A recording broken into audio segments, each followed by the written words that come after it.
صورت یوسف، لیکن حضرت یوسف نے ایک مرتبہ بڑی طویل حدیث حضرت زلیخا کو فرمایا کہ کون سا سبب ہے کہ تم مجھ پر آشکار بن گئی ہو؟ وہ ریزن کیا ہے؟ وہ کون سی علت ہے کہ تم مجھے چاہنے لگی ہو؟ تو حضرت زلیخا کا جملہ سنے گا، یا یوسف لے حسن وجہ کا،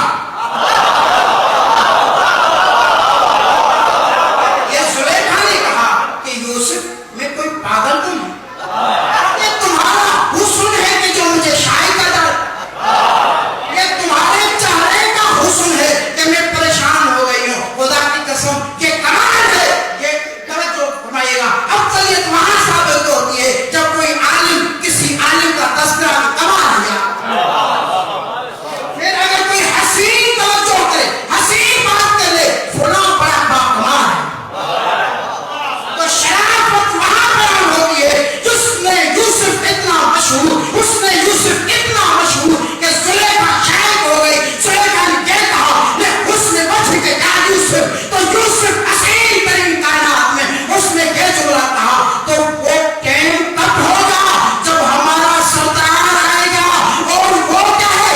احسن منی وجہن،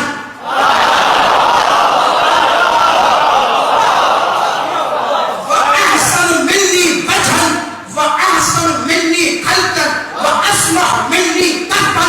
زلیخا آج میرے چھوٹی سی شعاع حسن پر مر گئی ہو، وہ ٹائم کب ہوگا جب ہمارا سردار آئے گا، وہ میرے چہرے سے بھی زیادہ حسین سا حسن ہوگا،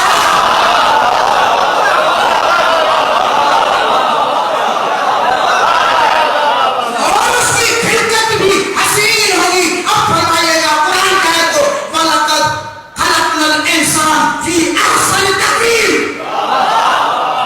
ہم نے انسان کو احسن تقویم پر تکلیف فرمایا۔ حضرت یوسف فرماتے ہیں وَأَحْسَنُ مِنِّي وَجْهًا وَأَحْسَنُ مِنِّي خَلْقًا، میری مخلوق تو کجا، میں اس مخلوق کا خود صدقہ ہوں، وہ مجھ سے بہترین، اس کا چہرہ باحسن عمل ہے اور اس کی خلقت بھی حسین ہے۔ وَأَسْمَحُ مِنِّي قَلْبًا، اور اس کے دونوں ہاتھ سخاوت میں بھی مجھ سے زیادہ ہیں۔ خدا کی قسم علامہ مجلسی قربان جاؤ ایسے عالم ربانی کے قدموں پر، آگے جملہ لکھتے ہیں جب یہ جملہ حضرت زلیخا نے سنا تو فرمایا فقالت قد صدقت یا یوسف۔ یہ جملے زلیخا نے سنے، فقالت فوراً کہنے لگی تم سچ کہہ رہے ہو، حضرت یوسف کو کہنے لگے تم سچ کہہ رہے ہو۔ تو حضرت یوسف نے فرمایا کیف علمت انی قد صدقت،